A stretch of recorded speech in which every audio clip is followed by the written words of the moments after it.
Russell, here we go again. 3 games in a week now, but a big 3 games because now you've got an extra break you didn't know you would have with the Leicester game not taking place. So how important is that factor to this week? Yeah, I think they're all big now. But yeah, we want to go into that, well, a bit of an extended break really, international break. Want to go into it in a good place and feeling good about things, with good energy, good feeling. So the guys that go away, we have a lot of guys that will go away on international duty. Want everyone to feel good about the running really, because after that international break, that is it. There will be no respite, there'll be no break. It will be full on, and it's so exciting. So we're already trying to work out the best way to utilise that break, because there will be a little bit of rest to be needed for some of them after 11 games in 35 days, and ourselves as well. But also it's a brilliant time to get some real work in on the training pitch ahead of the last 9 games. So yeah, we will try and utilise it in the best way. But I think if we can go into it in a really good place with a big week this week, then it will help everything in that preparation period. So yeah, it's been relentless. It will carry on being relentless this week. But I'm really excited about this week. I feel really, really alive and infused and excited about the team and what it's capable of after Wednesday night. You obviously have players as well in that break. You hopefully will get fit back and give them time to recover, like Ryan, who we know is injured until possibly Easter.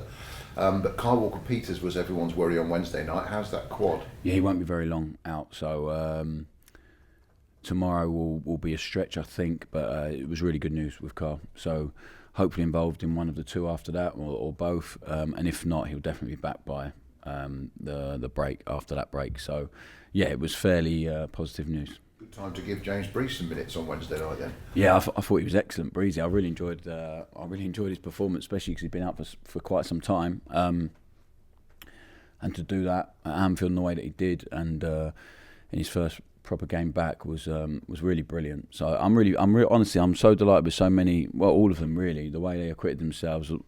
The only disappointing thing was the result, because after watching it back twice, I felt even better about the performance, and just how brave they were. There was some moments of courage and belief in what they were doing. It was just amazing, really, really amazing. So if we can carry that forward in the next however many weeks, with that level of courage and intensity to really play football, then yeah, it's going to be an exciting running. Interesting, isn't it? We talked about a little bit, me and you, about how people perceive that courage, and there were moments where they're incredibly brave, facing their own goal or doing things with the ball, and then when they get through Liverpool and suddenly Aribo opens it up to Samadozi and it's all open, it looks great. But then when something goes wrong, everyone says, "Oh, well, why are they trying to be so crazy in front of their own penalty area?" So it's interesting that they're still prepared to do that and not worry about the noise. Yeah, honestly, it's the hardest thing. I say to you all the time, I wish I'd had the opportunity to do that, and at a place like Anfield, and I didn't have a real opportunity to do that anywhere, to take on that amount of courage really to play football in that way.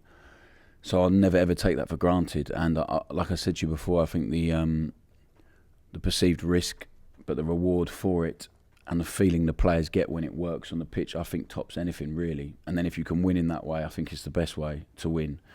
You come off the pitch feeling like you deserve to win. You earn the right to win through being so brave. So I think we have a group of players that believe so much in what they're doing. They perform with so much courage and intensity and run so hard for each other.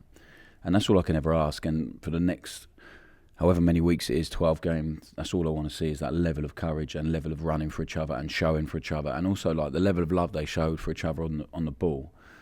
Like the level of care was incredible. So and guess what? It's not always going to work. That's life and that's football.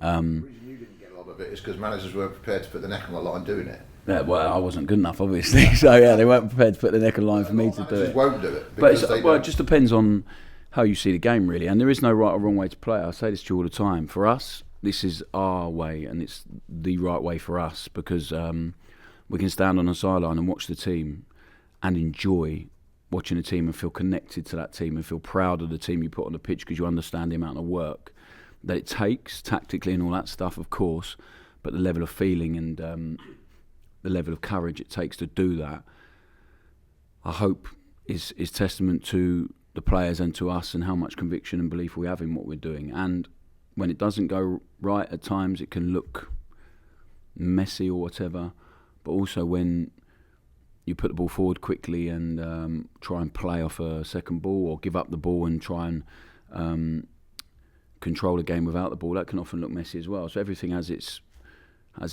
positives and negatives, and for us, the positive is we can have a team that goes to Anfield and performs like that and has so many good moments. The only frustration is we should have scored and we didn't. But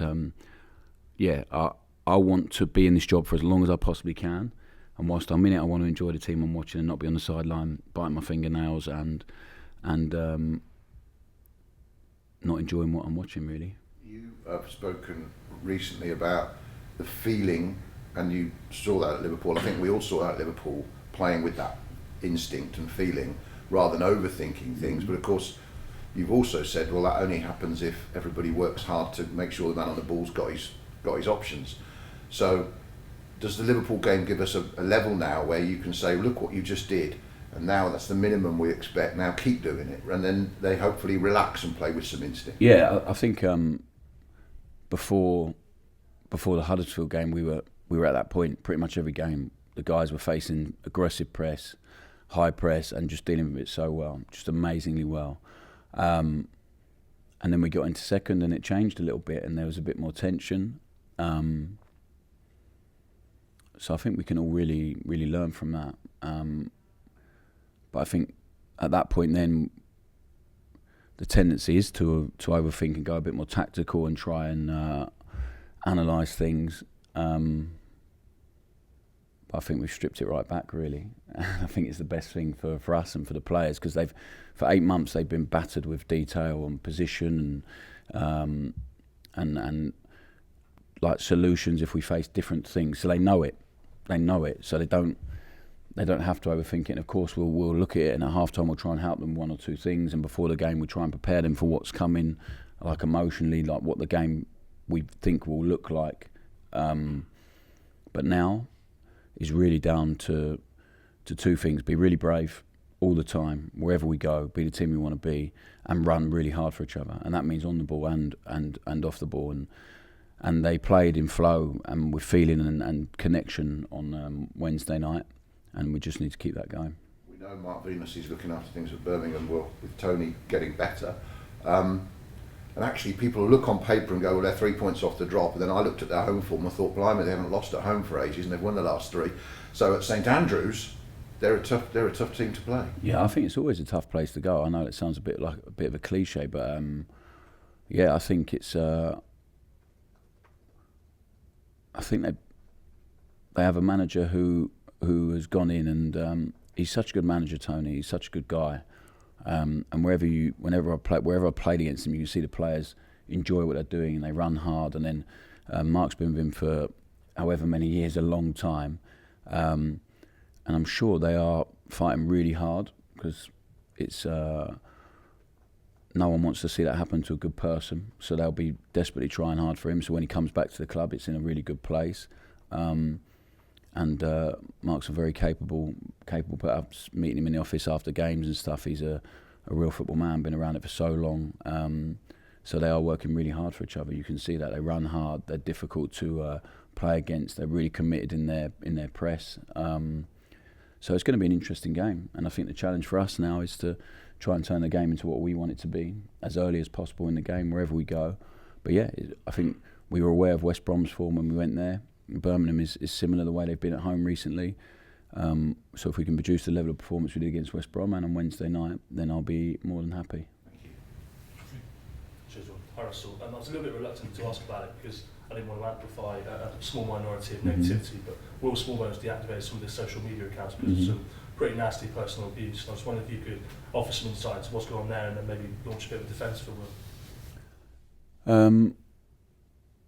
Yeah, I'm really sorry for Will that it's got to that point. I just really don't like social media for that reason, really. It's become like a cesspit of negativity and toxicity and a place where people can feel they can say something they would never ever say to someone in face-to-face in real life. And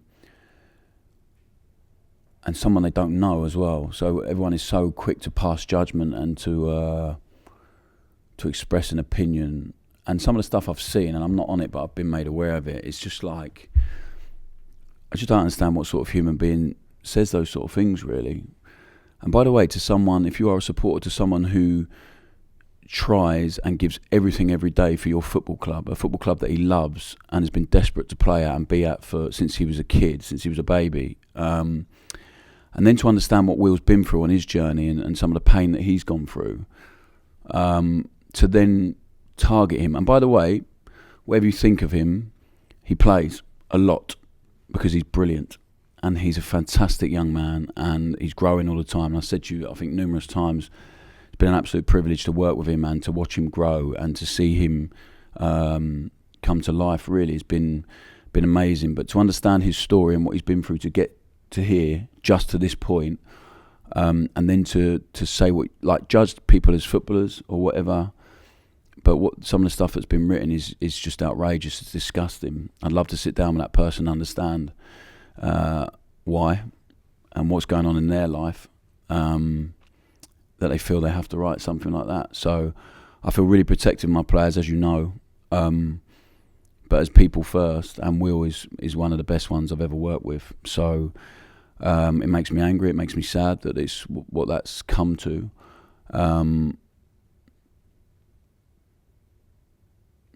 So Will was dealt with it in a way that he feels fit and right.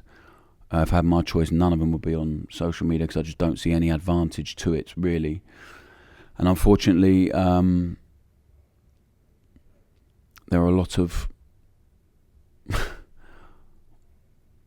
for want of a better word, idiots or unhappy people that want to express and project their unhappiness and their dissatisfaction at their own lives on other people, I guess. So I think back in the day, you'd have to go down the pub or whatever and chat with your mates and say someone was a crap footballer. And that was when I very first started my playing career, like just the start of message boards, really, and forums. And I remember going on there, because one of the lads told me about it at Wickham. It was called the Gas Room, and I remember the first 3 things I read about myself. Yeah, I was crap. Yeah, I remember it said functional but drone-like in midfield, and he's probably about right. And I thought, I'm not reading that again, because then you start questioning everything. If you haven't got a really strong sense of self, it's really difficult. So I do believe Will has a really strong sense of self because he's an incredibly strong boy with what he's been through in his life already, and to overcome some of the challenges he's had. So I don't worry about Will, and I really hope that at some point I get to celebrate on the pitch with Will achieving something special, and this means absolutely nothing, and is a bit of a slap in the face for someone who wrote it. So, of course, criticise people as footballers and all that stuff, but don't overstep the line. And honestly, like, really, there are more important things in life. I know it doesn't feel like it sometimes, but there are. I love Will. Everyone here loves Will. We'll support him however he needs, but I've got no worries that he will, if he's in the team tomorrow, he'll be on the pitch and he'll be great, because he has been great. And also, like, I've asked him to perform a different role recently, and I think he's done it brilliantly well. So also don't judge him on that. That's my fault. It's not his. If you think he's not performed very well in there, I think he's been great. I think he's been really, really good. And he's so adaptable and flexible tactically. He's been immense for us, so and he will continue doing that. But I'm upset that it comes to that. But I guess that's the modern day and age, and it's why I don't like my own children on it. I fear for them as well, and this next generation of people. So we'll see where it goes. There's just no accountability at all, and that makes me feel sick. Well, thank you for answering that. I appreciate that. But hopefully last time we asked you, but is Flynn Downs, is he smiling? Is he fit and available for tomorrow? Yeah, I don't know if he's smiling right now, but he has been smiling a lot. Yeah, and he's fit. Yeah, so it'll be good for us. Yeah. Great news. How much of a relief was it to get a positive prognosis on Cole? He is sort of such an important player, plays so many minutes this season. Yeah, we were really worried, and especially the way he walked off the pitch. It was a relief last night when we got the scan results back, and I sat at a dinner listening to Adam talk and got that message as well. And it was a nice evening, and it was made a little bit bit nicer with some good news about him. Ideally, he wouldn't have missed a game at all, but yeah, we're pleased it's not too bad. Given how positive the performance was on Wednesday, I think the reaction to it has been really good as well. Is it a reduction to say that finishing will be a focus today, because that was the only thing missing? Yeah, we scored a lot of goals. I think we're second in goals scored in the league, so it hasn't been like a big concern. But yeah, again, I think that's down. It's not technical capability. They can all really finish and watch them in training and all that stuff. I think you have to understand, like, especially we have the guy at the chances all fell to really young men. So we spoke about Liverpool's kids and all that stuff. We had a lot of young players on the pitch as well, players who performed incredibly well, but have already played a bit in the Premier League and a lot in the Championship, so people don't perceive them to be as young as they are or whatever. So I think it's great for them. I think Camden will be better for it. Sekou will be better. Samadozi. Shea Charles had a big chance, and in training he's such a good finisher. So that's not about technical capability. That's about managing the moment mentally, and the more they live their moments, the better they'll be. And the more that the moment when you're at Anfield, I guess it's heightened for a young player. You're so desperate to make an impact, and we had more moments than probably anyone else thought we might. We had so many big chances, and unfortunately it didn't go in, but I think it'll prepare them so well moving forward, so I've got no worry about that. We might do a bit of finishing and training, I don't know, we'll see. But yeah, it was honestly, from box to their box was amazing. If that last bit had just clicked and happened, which it will, it would have been even better.